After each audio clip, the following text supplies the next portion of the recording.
We're still lacking a few. Now, I had automatically chose the record option when I created this meeting.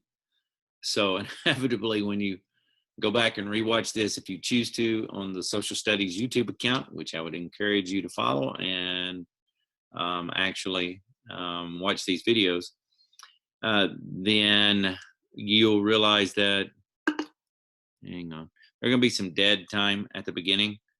There's only 17 participants. I will have to rewatch the video and see who's here and who's not.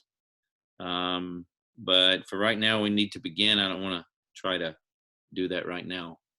Guys, last week, I had given you an assignment, and I'd said that the way that we were going to check it, I would do a check for a grade by having you share your screen.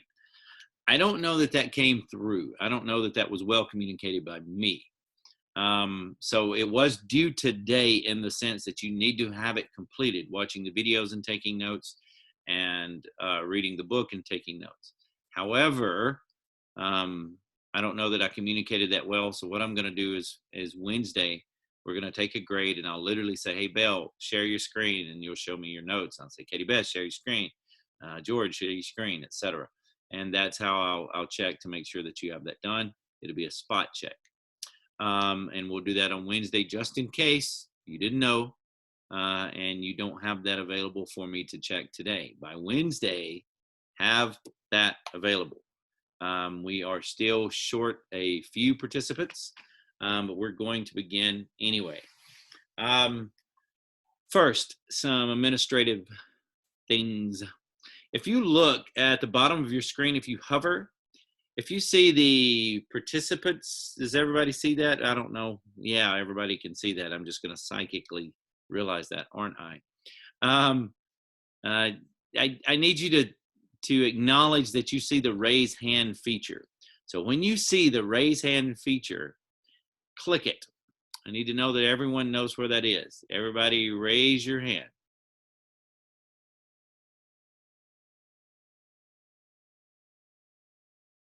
Okay, now that's, if I'm not mistaken, everyone who is actually in the room. So let's go ahead and I'll lower your hands. So if you have a question at any point, raise your hand and we will address that. Because if it's Ava, did you raise your hand if you saw that? Okay, can you guys go? Okay, so you can lower. Go ahead and lower your hand so I don't have to click on all of them.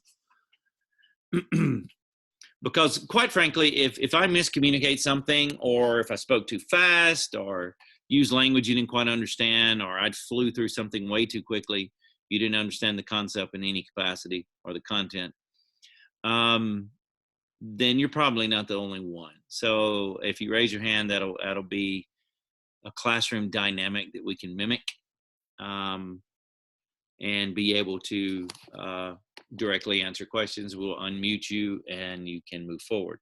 Now, Wednesday, I don't know if you can share your screen without sharing your video.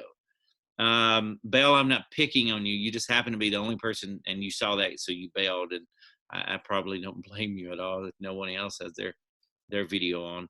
But since you are the individual that I saw on camera, and you're prepared to be on camera today, go ahead and choose something on your screen that you're willing to share with the class, like some work you've done or just a blank screen or something.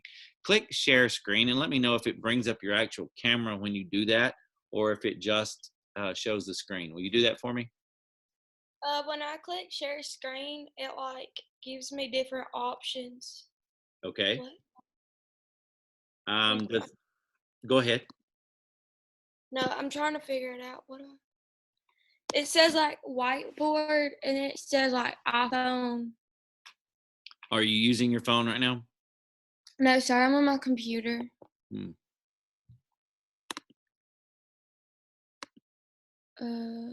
Share. Wait. You have to turn your camera on. I don't know. So evidently you probably have to turn your camera on. So let's try you turning your camera on and then trying to share the screen. Okay. And then share it. Is it sharing? Not yet. Now, it worked in another class last week that someone was able to share their screen. You have to choose the screen to share, I believe. I clicked share screen and then it like, oh wait, maybe, is that it? No, that's not it. I don't know how to share my screen. You have a student who said to click desktop is the first automatically selected option. Oh, okay, thanks, that helped. Okay, can y'all see it now? Yes. So you do have to have your camera on. You can minimize that. You can stop sharing now. Can you see it? Is that it? I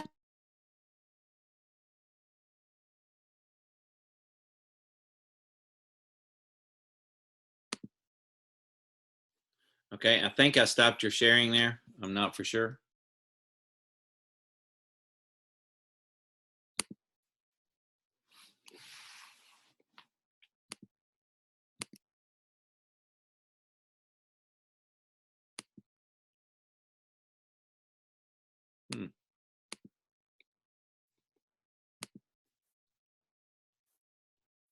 Yeah, I think when you share it, it takes a moment to click off. But yeah, that'll work. So we can actually do that then.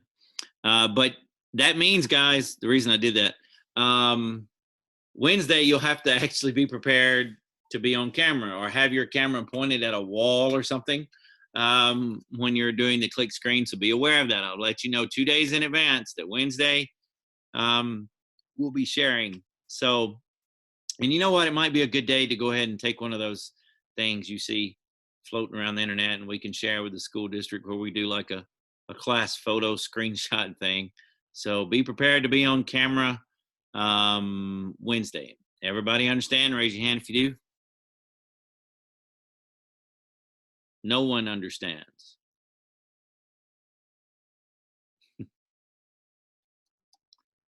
Does everyone understand you'll be on camera Wednesday?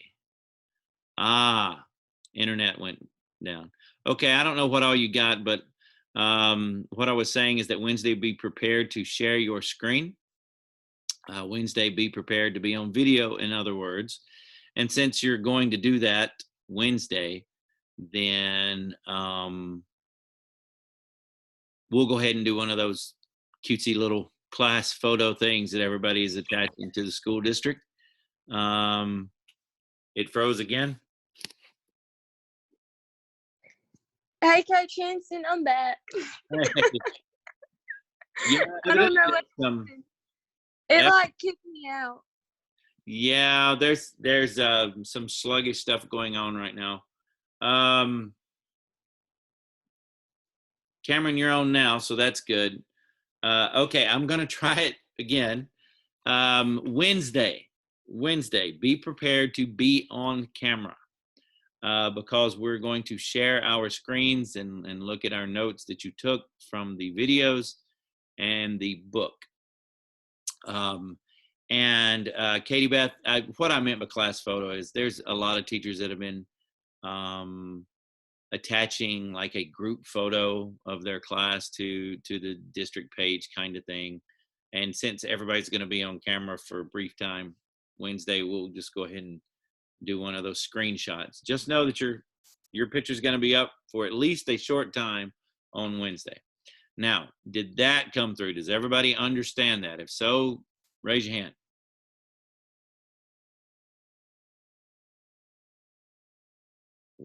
Okay.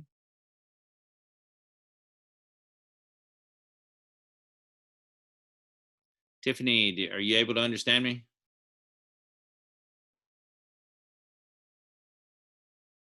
All right. Juju, how about you? I understood. Well, then raise your hand. Oh, okay. Thank you. Cameron, how about you? All right, y'all can lower your hands down. So let's continue with where we were at. Now, remember, you can screenshot these for note taking later. Don't try to actually handwrite the notes right now because we have limited time to meet together. I do want to go ahead and cover the week schedule while we're at it. Before we log off today, I will be giving you your next journal write. Yep, we're back to journal writes. It is a B-level question centered around progressive amendments. So I'll be giving you that question. Also, I'll be putting it on Canvas at the end of class. On Wednesday, we will have another class meeting where I spot check your work that was due today and where we'll take a little class photo and we'll cover some more notes. On Friday I will schedule a Zoom, but this Friday we're not going to actually meet as a group. Instead, I will be here just sitting here, I guess, for those of you who have questions about the B-level question. For those of you who need questions answered, I'll be available for you. Mr. Prather, you are unmuted, sir. What you got, Julian? Well, you have to give me permission to unmute you. You got your hand up. What's your question, sir? I do not have a question. Okay, we forgot to lower our hand from earlier. Gotcha. Okay, you're remuted. So there, that's the week schedule right now. Let's get into the actual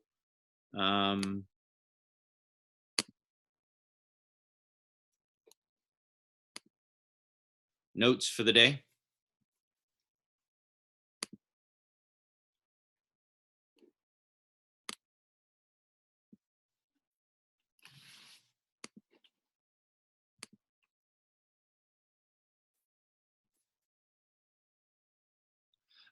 Yes, Katie Beth, this specific Friday will not be a mandatory meeting, but I will be online. I will have a Zoom scheduled to answer questions.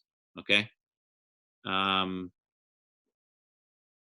So does it keep dropping, Chase? Does he have a bad signal somewhere, you think? Well, we'll make hopefully he can get on. Thank you for letting me know.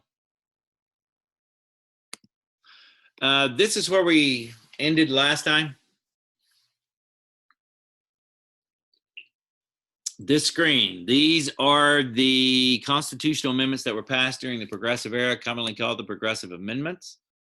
We will be doing our B-level writing about that. So Jay, I did not know he was my neighbor because I'm the mayor of nowhere, big man. See, that's funny. They need a little thing that you can press that says smile, but no. I'll laugh. Thank you. So the constitutional amendments, we've already discussed how in U.S. history we had phases of amendments. This was the largest collective phase of amendments outside of the Bill of Rights. People were willing to make changes. People were willing to on the federal and the state level to actually address issues. And you can see here the ones that were passed during the Progressive Era. 16th Amendment, the hated, horrible amendment, my least favorite amendment, authorized income tax. No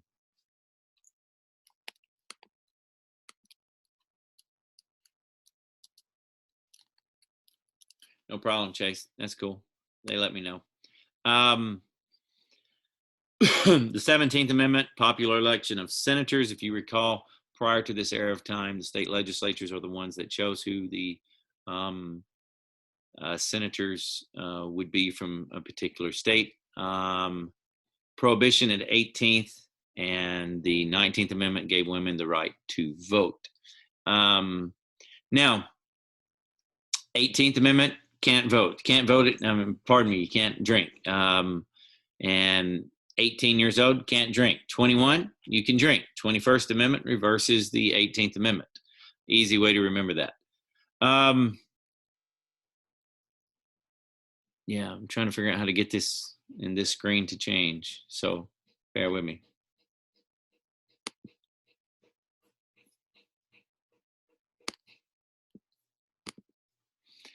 We have a series of presidents, starting with Teddy Roosevelt, that we remember as the progressive presidents. Now, keep in mind that the progressive era, we say, began in 1890. There were presidents before Teddy Roosevelt that were in the progressive era, but we don't necessarily call them progressive presidents. Cleveland or McKinley, etc. The first truly progressive president, and I am getting the internet connection is unstable, so hopefully the screen didn't freeze again, but if it froze on the notes, then we're good. The first of the progressive presidents was Teddy Roosevelt, even though he wasn't the first president in the progressive era.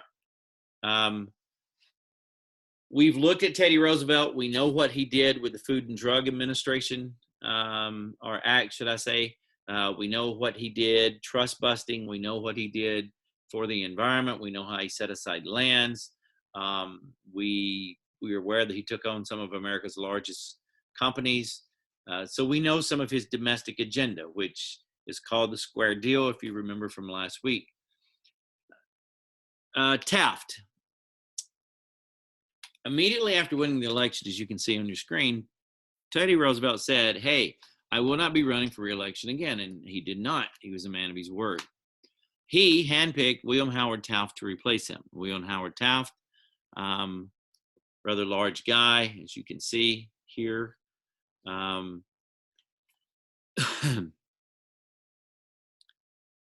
He basically ran saying, if you like Teddy, I'm going to keep doing what Teddy did. In all actuality, he wound up pursuing twice the antitrust case as Teddy did. He set aside lands. He did some really progressive, or promoted some really progressive agendas. Unfortunately for Taft, his major failure was he just simply was not Teddy. He did not have Teddy's charisma. He didn't have his energy. He didn't come across the American people as likable. He was a brilliant guy. He wound up serving on the Supreme Court after he left the presidency. And he was a progressive, but he was also a Republican. And he was less willing to depart from Republican norms than Teddy had been. And so when he didn't lower tariffs, some of the progressives got angry with him. His presidency is largely defined by the Ballinger-Pinchot affair. Now, you recognize that second name from our lecture the other day, Wednesday, maybe, Friday. Gifford Pinchot, who was the U.S. forestry guy that was Teddy's handpicked guy. He was in front of Congress, and he was asked, now, today, heads of different departments have to go in front of Congress, and they have to account for the expenditures, and they, oversight is checks and balances. Well, it's always been that way, and it was one of those types of hearings. And in it, he threw his boss, the Secretary of the Interior, under the bus and accused him of essentially breaking the law. Basically, all he had done was make public lands available for coal development. Now, in today's 21st century, that may seem distasteful to you, but it was completely within the purview of the Secretary of the Interior to do, but it really angered Gifford Pinchot, who was an environmentalist, and he threw his boss under the bus. Now, let's pick a name, shall we? Tiffany. If I were to throw my boss under the bus publicly, or even privately, and it got out, like right now on this video, and I posted it to YouTube, and I said something really negative about my principal, or about Dr. Childress, about online education, any of that, if I really was negative, what's going to happen to me? You're gonna get a lot of backlash. And I very well may get Fired. Yeah, you can't do that. You can't throw your boss under the bus. So he did, and immediately he was fired. Now, if he was Teddy's handpicked guy, and everybody loved Teddy, you can imagine what the conservationists and progressives in the party are going to do. They're going to hang their hat on this. And despite Taft moving forward with a progressive agenda, and despite Taft being a progressive president, this turns into a crisis. Yeah, guys, I know for some reason it's a bit glitchy today, and I don't know why. If it's freezing for any significant amount of time, please let me know. If I need to repeat anything, please let me know.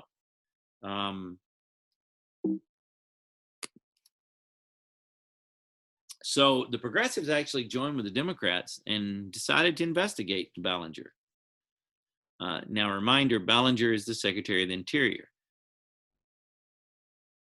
And the progressives actually rebelled against Republican Party leadership and changed how committee appointments were made, which put some progressive Democrats at the head of very important committees, which highly angered Republicans.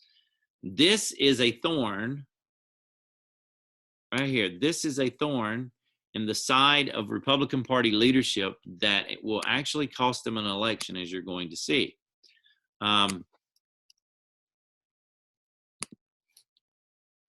So we get to the midterm elections of 1910. To remind you, midterm elections are the elections that happen in between presidential elections. We just went through one last year. Wait, 2 years ago. Good Lord, time flies when you're secluded. Anyway, the mainstream election, the presidential election every 4 years, and then in between you have a midterm election. Teddy Roosevelt had, when he left office, had went on a safari. So, hang on. There we go. Had went on a safari in Africa. So Teddy, right?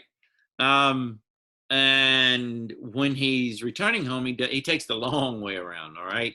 They make several speaking engagements, and he's met by huge crowds everywhere he goes. He's absolutely adored. By the time he gets back home, there's just a huge crowd waiting on him, and everybody is saying, what do you think about what's going on? What do you think about what's happening? What do you think about Taft? And what do you think about Pinchot and yada, yada, yada?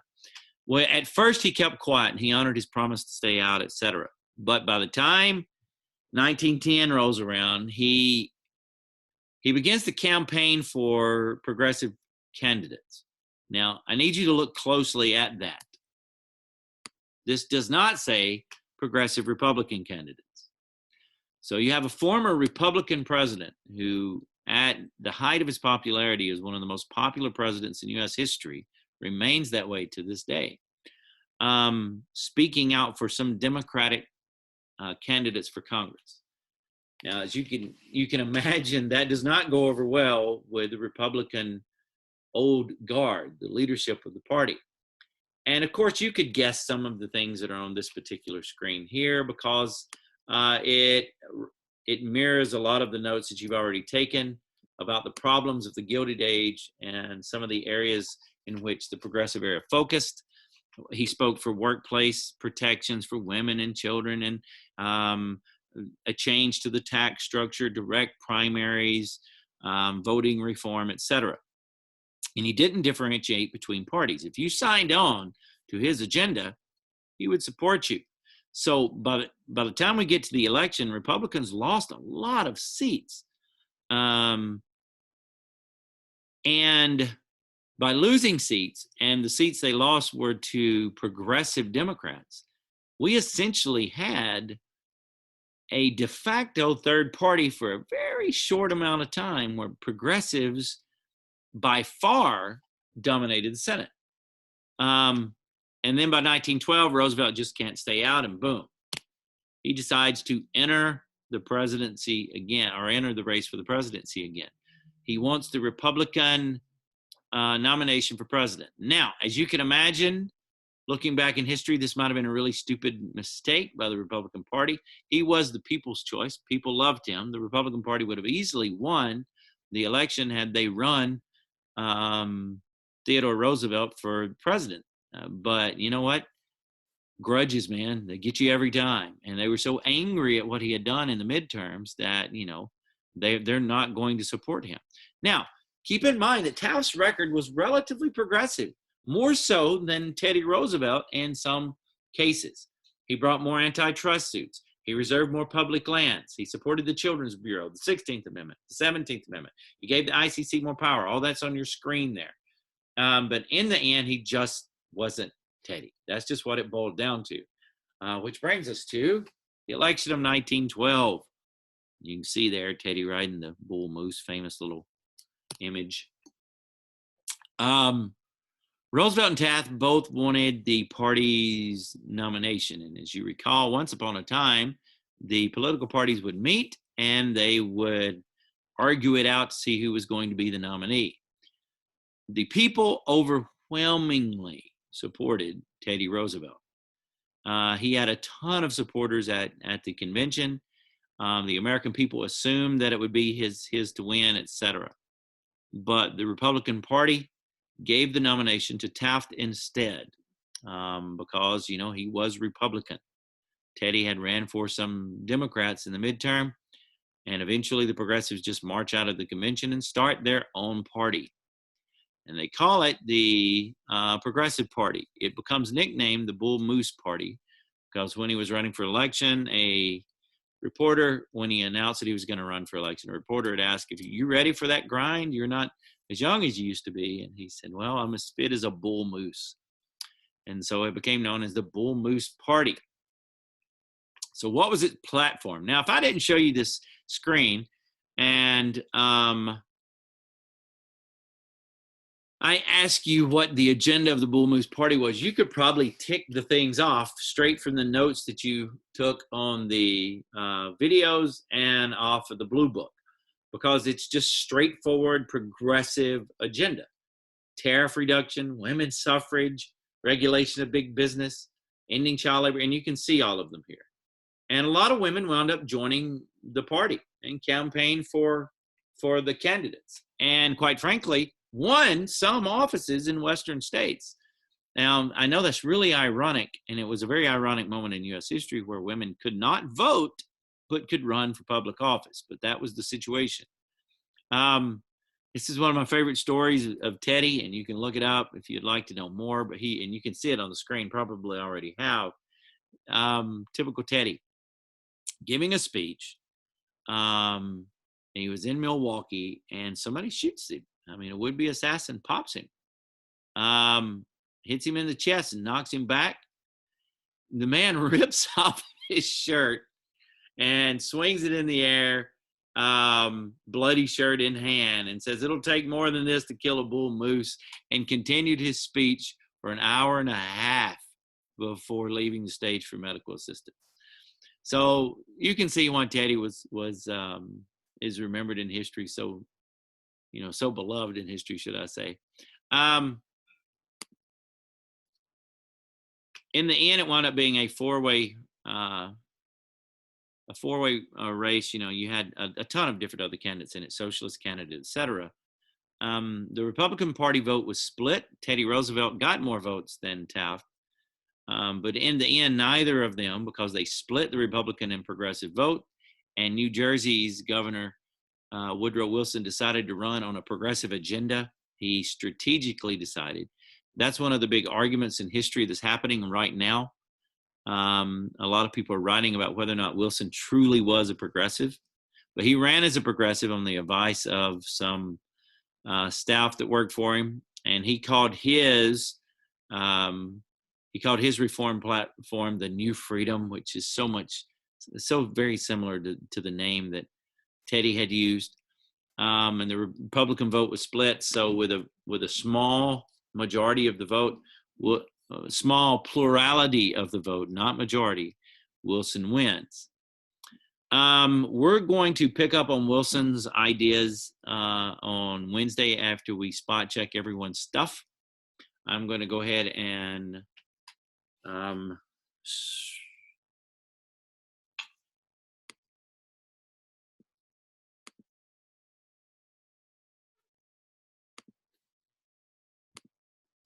hopefully you can see what I'm doing here. To what extent do you agree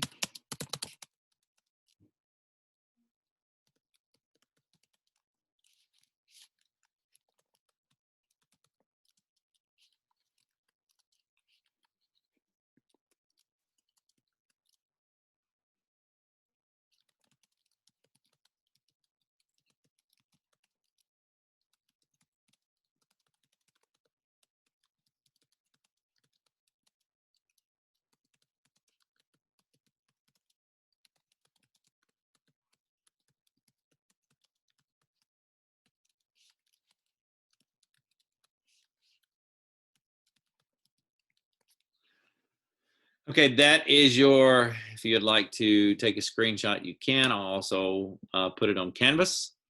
That is your journal entry, which is due on Monday, 1 week from today. So let me go ahead and go over a couple of things really quickly with you.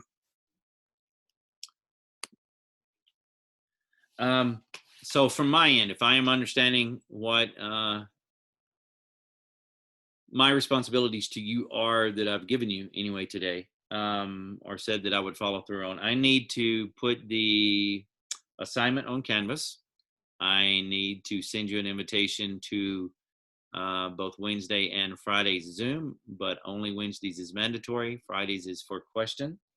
I am to spot check your work on Wednesday.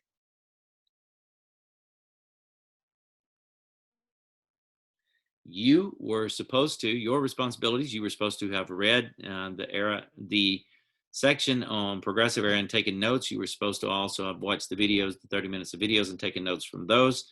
And those are supposed to be available in digital format for me to be able to check on Friday.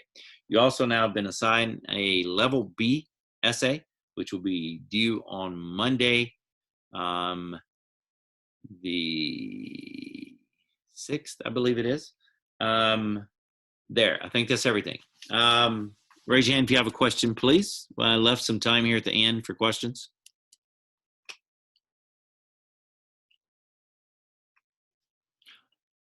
Also, don't forget that you will be on camera for a period of time Wednesday. All right, George, what's your question, sir? When you say to check the notes digitally, you're not talking about on camera, because you said Friday.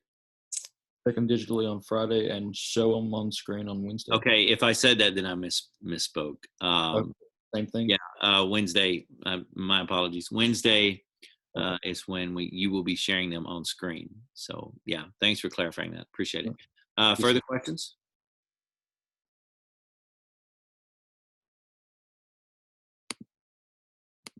Okay, Anna, what's your question, ma'am? On the video assignment, we have to watch all those videos, right? Okay.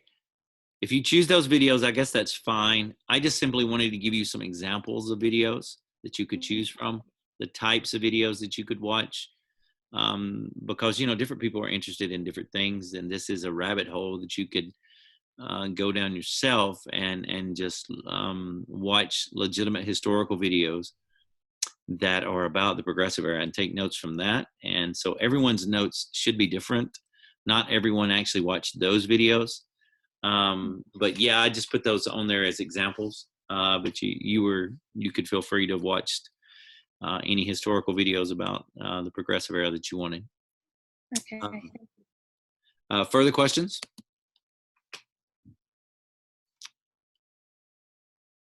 Okay, there's some time left in class, so what I want to go ahead and do at this point is, if you have no questions, you fully understand what's coming up, you fully understand the class, the class schedule for the week, and you have no questions, you can go ahead and log off and go eat lunch and get back to secluding yourself. So flatten the curve, be careful out there, guys, seriously. Have a great day. I will stay on here for those of you who have questions and maybe didn't want to ask in front of everyone.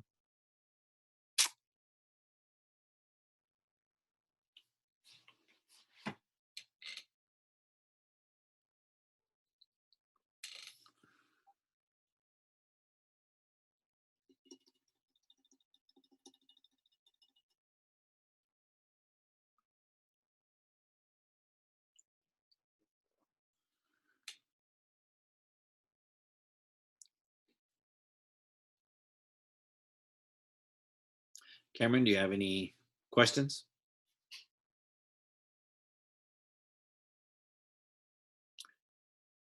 Cameron, I'm gonna log you off now, and we'll see y'all later. Bye.